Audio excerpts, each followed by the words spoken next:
making in our physicals and in our public monies and funds, claiming that Kenya can no longer continue to offer free basic education. We want to tell them, and I'm here as an MP, we are not going to allow anyone to play around with the issue of free basic education. Economies are built by people. The work of education is to add value to people, to the labor force, economically speaking, while the healthcare services labor force, education adds value to the labor force, who are the people.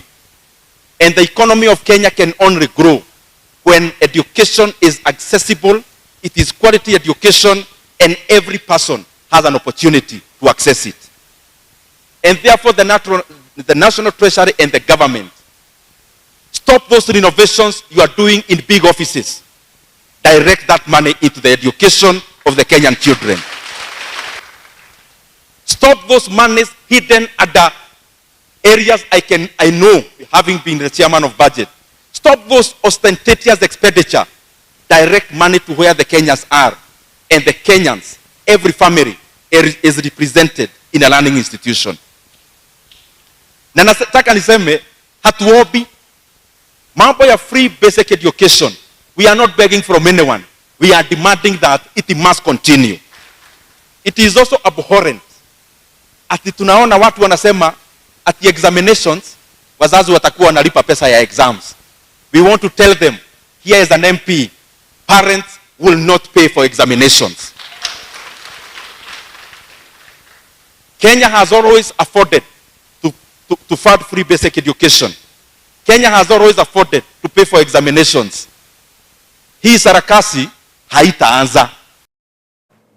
On the same breath, officials from the Kenya Secondary Schools Heads Association are now calling on Education Cabinet Secretary Julius Migoso Gamba to issue an official circular to school principals as a formal commitment to the recent changes in education funding.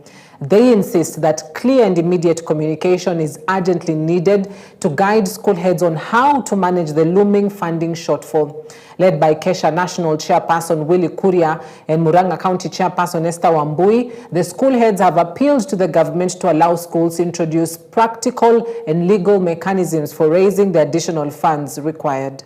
We now call upon the Ministry of Education to issue an official circular to all schools clearly indicating the current capitation amount as admitted by the Cabinet Secretary for the Treasury. This will ensure transparency and allow schools to plan more realistically based on the actual disbursement figures rather than relying on inaccurate assumptions. As schools had already made financial commitments based on the capitation promise. Furthermore, Kesha urges the government to make a clear pronouncement allowing cost sharing with the parents in view of the significantly reduced capitation disbursement. School heads are currently in a dilemma, expected to run institutions without adequate resources while being restricted from engaging parents meaningfully in bridging the shortfall. This is unsustainable. You can imagine a school of 500 students is receiving 5 million per year. And goes to school without a single student getting 50 million. How will you not feel bad? How will you not feel cheated? As a principal, I humbly appeal to the parents that now that we have full knowledge, the schools will be receiving 16,900 instead of 22,244, which had been given as a result of a commission led by Dr. Keremi Mweria. When the schools appealed to them to come in, and more so in that term, to bridge the gap that has been caused, or the hole that has been caused, a deficit of 5,344 per student. They cooperate. The Orange Democratic Movement, ODM, Chief RAILA Odinga has moved in to put his house back in order and quell seemingly rising tensions within the party after Secretary General Edwin Sifuna's controversial admissions during a local TV interview. Odinga on Friday, however, broke his silence on the matter when he took to the podium in Kakamega County during the ODM delegates conference. The party honcho came to Sifuna's defense, noting that ODM is a democratic party and all members are allowed to air out their opinions and grievances on the running of its affairs, while noting that Sifuna, by virtue of his position as the SG, is the official spokesperson of the party. Odinga added that the lawmaker is allowed to also speak his individual mind in spite of that seat. Hakuwezi kukuwa na mazungumzo wakati ambapo watu wanaogopa kwamba wakisema mambo wataanza kuambiwa toka kwa chama. Haiwezekani. Haiwezekani. Wewe ulituambia wakati wa Moi ulikuwa unasema ngwe ndani. Ngwe ndani. Sai baba kwa ODM watu wanasema ukisema ngwe nje. Ngwe nje. Inawezekanaje? Inawezekanaje? Mimi nataka nikukonfirmie baba, Gen Z wako tayari kwa mazungumzo. Millennials wako tayari kwa mazungumzo. Nataka leo utatuambia kama nyinyi na kina Atuoli pia muko tayari kusikia mambo ambaye tunataka kusema. The right to be heard. Msungu mwingine alisema, I may not agree with what you have to say, but I shall defend unto death your right to say it. Everybody got a right to speak their mind. That is democracy. This is what ODM stands for. There will be differences of opinion. Watu wako ndani ya chama si lazima wawe ni maoni moja juu ya mambo. Lakini mpaka to protect the right of people to speak. Kama Sifuna ameongea, ako na haki ya kuongea.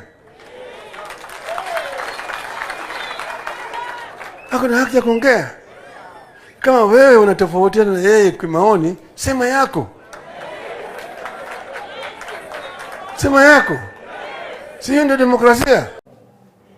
Confusion within the Orange Democratic Movement is now threatening to get out of hand, with a majority of party members now left at crossroads over what direction to take and their future within the broad-based arrangement, especially after the party's Secretary General Edwin Sifuna came out to castigate President William Ruto. With the return of the party leader Raila Odinga from an assignment abroad, there are those pushing for him to adequately pronounce himself on the statements by his Secretary General, demanding that if he is a lone ranger, then he must be punished. In Garissa, where the chair of the Council of Governors, Ahmed Abdullahi, officiated an event under the invite of his counterpart, Governor Nathif Jama, they both dismissed Sifuna's sentiments as personal and not reflective of the party position. Kama unachukia President Ruto, ngoja elections. Criticize him, but do it in a mature way, in a way that does not incite Kenyans against each other. So Abdul, I want to assure you, a majority of ODM at every level is supportive of the broad-based government, and our party leader has said it on national TV that he will support President Ruto until 2027, na mambo wengine tutafika wakati huo na to discuss. Kwa hivyo wale wanapiga makelele, sijui President Ruto amewakosea lini. I don't know why it's so personal. Governor wa Wajir ni mkubwa katika ODM. Tafadhali governor, kama ODM muliamua muko na national priority agenda kama wanachama, musiite kama national priority agenda, muite ODM priority agenda. Na kama si agenda ya ODM, basi tafadhali utuulizie msamaha, wakuje wa apologize kwetu kwa ajili hatukuulizwa. So governor, wakati unarudi Nairobi ongea na ODM yenyu, nafikiri Sifuna amepotea njia. At the same time, Raila Odinga has yet again reiterated his call on adherence to human rights by government and security in the wake of uprising by Gen Zs. Speaking at the National Delegates Convention in Kakamega, Odinga slammed government for its shoot to kill and shoot the legs order, terming it an affront to the constitution and laws of the land. Piga raia risasi ovyo ovyo. Leo mwingine nasema ati kama mtu anakuja karibu police station, piga risasi. Nikamwambia wewe mpumbavu huyu. Huwezi kupiga binadamu risasi kama mnyama. Sheria inasema kama jamaa anafanya makosa, shika yeye, peleka yeye mahakamani, ashtakiwe. Mahakama ndiyo itoe hukumu. Sivyo? Tena sisemi ya kwamba piga mguu tu, akienda kwa hospitali aende kwa nini? Hiyo vile vile out of order. Tota huwezi kusema ati mtu apige mguu risasi. Manake usahili umeumiza mguu yake, siye makuwa kilema maisha. Inatakikana police wasitumie risasi. Police should not use live bullets against innocent citizens. Police should not even with the criminals unless they are attacking you. The duty of police is to apprehend, arrest the criminals and take them before a court of law. That's the work of police. Kwa hivyo haya yote ni mambo ambayo sasa tunaweza kufanya nini? Review. Chief Justice Martha Koome has tasked the National Police Service under the leadership of the Inspector General Douglas Kanja and the Director of Public Prosecutions Renson Ingonga to follow the law when handling terrorism charges and accusations. Speaking on Friday, Koome emphasized the need for continuous knowledge acquisition and the enhancement of skills and competencies to effectively address the evolving threat of terrorism and its impact on national and global peace and security. Her comments come amid an ongoing debate over the imposition of terrorism charges on individuals arrested by police in connection with participation in protests witnessed in the country on June 25th and Sabasaba. Terrorism remains a dynamic and evolving threat to national and global peace and security, and it is essential that we continually enhance our knowledge, skills, and competencies to handle these complex cases effectively and expeditiously. The law sets out clear thresholds, as the presenters have presented here, of what constitutes terrorism. It is the responsibility of the police to conduct investigations and for the Director of Public Prosecutions to independently make an assessment both of the law and evidence to ensure that any charges presented in court meet these legal standards. It is imperative to reiterate that given the constitutional independence of the DPP, it is only that office that bears the exclusive mandate to determine which charges to pursue before courts. The Constitution envisages that this prosecutorial discretion must remain free from influence or direction by any individual or authority, including we judges or me, the Chief Justice, or political actors. Therefore, it is important for Kenyans to appreciate that public comments by the Chief Justice or even victims of a crime at the scene of a crime do not influence or determine the charges to be brought before a court.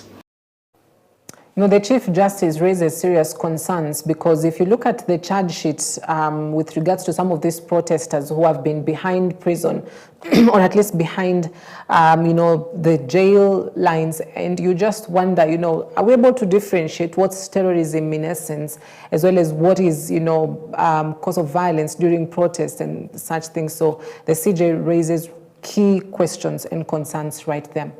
Now, elsewhere, Interior Cabinet Secretary Kipchumba Murkomen has extended an olive branch to bandits terrorizing the northern region, urging them to surrender their firearms in exchange for scholarships and affordable housing jobs. While speaking to the press during the 20th Jukwaa la Usalama Town Hall meeting in Elgeyo Marakwet County, Murkomen explained that banditry has severely undermined the security and stability of the region by destroying livelihoods and plunging families into poverty. He appealed to the bandits to surrender their weapons in exchange for leniency from the government, which would in turn offer scholarships to technical colleges to help them acquire practical skills. I'd like to extend an olive branch to all those suspects that are being pursued to take the shortest time possible to present themselves before police officers. That is the safest way they can be processed through a court of law. But as they continue engaging police officers, that kind of engagement may lead to loss of life. And it is important for them to surrender as early as possible so that then we process them through a court of law and the people who have suffered will find justice. I also want to say, and I will repeat this when we go for the meeting, that we are extending an olive branch to all young people who have guns. They may not have participated in the recent raids and killing of people, but if you know you have a firearm and you have participated in any criminal activity in the past, we are giving you an opportunity in the shortest time possible to present yourself before police officers, and I am ready to work with the relevant agencies. Surrender the gun, we'll take you to a technical college and we'll take you to a construction site to go and build affordable housing instead of engaging yourself in the kind of acts that have been there. Some of these young people are 16, 17, 18, 19, they are 21, 22. They are in an age where they can still get technical skills that they can afford to take care of their lives. We'll give you scholarships and take them through technical and vocational college institutions. Then you can be able to save your life. But if you insist that you must continue to be in banditry, you have no one to blame. Well, that's a first, an olive branch to people that are terrorizing residents in the North Rift region. That's a new one. We take a quick break right here on EBN Weekend Edition. We'll be back shortly with more news making headlines. Stay with us. Kenya marked its first World Drowning Prevention Day by marching along the streets of Kisumu and conducting rescue demonstrations at the shores of Lake Victoria with calls for a multi-sectoral community sensitization on prevention and rescue. Speaking to the media during the event's commemoration, stakeholders pointed out the need to introduce mandatory swimming lessons in schools as a life skill, equipping maritime bodies to handle both small and large-scale disasters, and capacity building emergency medical experts to competently handle such emergencies. The stakeholders noted a surge in drowning-related deaths despite the fact that the country lacks clear trauma registry, and it's estimated that about 1,000 Kenyans lose their lives as a result of drowning yearly. Our ship also drowned here, so we came to see We are witnessing an increase in the number of deaths due to drowning. Drowning occur either in large water bodies or in swimming pool. So as a ministry, we are saying there is need for us to be prepared. We need not to lose more lives due to drowning. And we are saying we can prevent drowning by a number of ways. The first being in our schools, let us teach drowning prevention or swimming as a life skill so that the children know how to swim. Also, let's equip our agencies that are handling the water bodies. That includes Kenya Maritime Authority, the Kenya Coast Guard. Let them be able also to be equipped with handling large disasters or even small disasters. We're also telling our medical personnel they should be able to be equipped with trauma training so that they're able to offer first aid when the cases of near drowning occurs. Given that we are having a large water body here where we have economic activities like fishing and fishermen, and some of them, because of winds and storm, end up losing their lives there. So it is very important for us to create this awareness, sensitize the public on the need to prevent this, need to have personal protective equipment, PPEs. On our part as Kenya Red Cross, ours is to emphasize more and more on communities, on people using vessels in water, to ensure that whenever you get into a vessel, you're paying for this service. Demand that they give you a life jacket.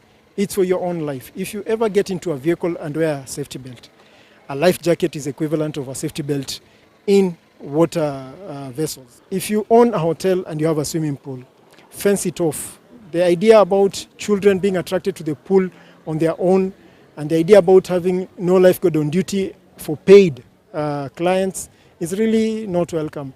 If people are paying to use your facility, please protect them. Take care of their lives. Kakamega County Police has called on residents of Kakamega County to identify criminals who are carrying out a series of killings in Kakamega town and its suburbs. This comes after a man who is a metal worker in Lurambi was killed and his body dumped at the gates of Ebwambwa High School last night. The widow, Alice Ayuma, says her husband, Walter Senelwa, a 39-year-old father of 3, met his death while returning from work. Residents of the area have called on police officers to step up patrols, especially at night. Kakamega Central CPD Vincent Cherutich and Shieiwe Ward Member of Parliament Moses Musundi have strongly condemned the incident, calling on residents to cooperate with security forces to identify the criminals. Niliamka tena, nikaambia shemeji yangu, Godfrey, ndugu yako hajafika kwa nyumba. Chenye tutafanya, tuondoke tu saa hii nikivalisha watoto kwenda shule, twende tuangalie hako wapi. Hakika nilitoka na watoto nikaambia nyinyi endeni nipeleke mdoko huku. Wakati nilifika kwa njia, nilifika kwa duka ya mama mwingine. Nikasikia huyo mama anapiga simu anasema, kuna mtu ameuawa hapa Ebwambwa karibu kwa shule amemtupa hapo. Nilikuwa na wasiwasi sana, nikaambia madhe, unasema nini? Mimi nimetoka kwa nyumba, hata wacha watoto wangu waende tu. Nimetoka kwa nyumba, mzee wangu hajafika kwa nyumba. Niliendelea kwenda mbele, kwenda kidogo nikasonga mbele na nikapata watu wamejaa mpaka wanafunzi wa shule. Nikasonga kidogo, nikapata ni mtu amelala na nikamwangalia vizuri, nikaona ni mume wangu. Sisi tuko na hasira na uchungu. Watu wanauawa kienyeji kwa area yetu. Na tuko na serikali inafaa tusaidie. Serikali ikisikia mahali penye kuna pombe wanakuja mbio. Lakini mahali penye kuna mahalifu wakuji. Nini watoto wanauawa? Mtu mwenye hana hatia kama huyu kijana mwenye ameuawa, wa nguruwe anatafutia nguruwe, kijana wa welding, mtoto mwenye ameokoka. Kwa nini mnaua watoto wetu? Mtaa watu wanakufa, masoja wanakufa, watu wanauawa. Sisi hatujui tuko wapi. Nimeachiwa watoto kwa njia yenye mimi sijui. Ni huzuni sana. Watoto wangu ni wadogo na sijui nitaanzia wapi. Huyo kijana ni mtu anafanya welding Lurambi. Ni mtu analipwa shilingi kama 500. Ukiwa kijana anawacha familia changa, watoto wachanga, inakuwa ni uchungu na ni hasara sana. Kumbuka kwamba wale ambao wanahusika ni watu ambao wako na, si kweli? Saa hii maajabu anaweza kuwa hako na sisi hapa. Wanaweza kuwa wanatuangalia, wanashindwa tu wajinga wanasema nini. Lakini niwaambie, siku sawa nafikiri si imefika. Mimi nitawaomba kitu moja tu. Nitapeana namba yangu. Wewe utajua mahali utanipigia mwenyewe, ukipande chini ya miti ama chini ya shimo, unielezee, uniambie usibidii. Mimi niko na kakulu na yangu ni hivi na hivi na hivi na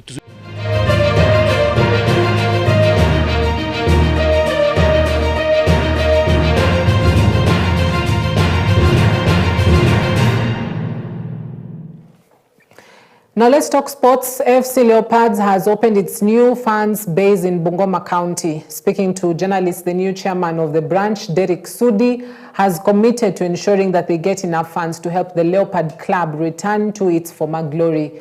The secretary, Isaac Molindi, has assured the new branch of good cooperation so that it can be in line with other branches. His statement was echoed by the chairman, Boniface Ambani, and member of parliament for Dagoretti North, Beatrice Elachi, who said that AFC will invest in sports academies to achieve the team's former excellence. AFC, if we support our players, you will see they will have that morale to play good games, and we will start seeing better games and winnings.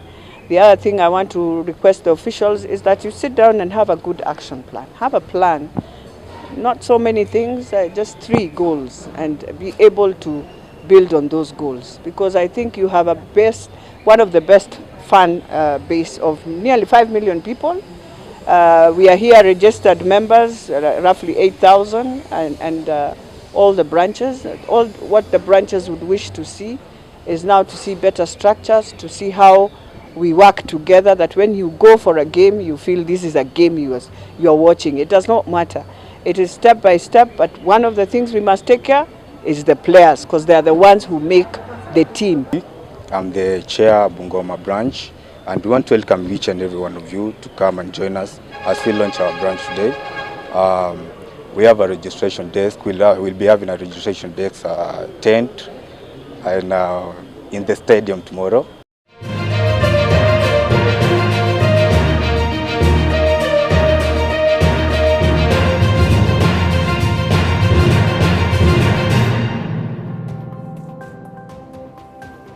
All right, that particular story, which was produced by our reporter Duncan Koba from the Western region, marks the end of our broadcast tonight. Thank you for watching.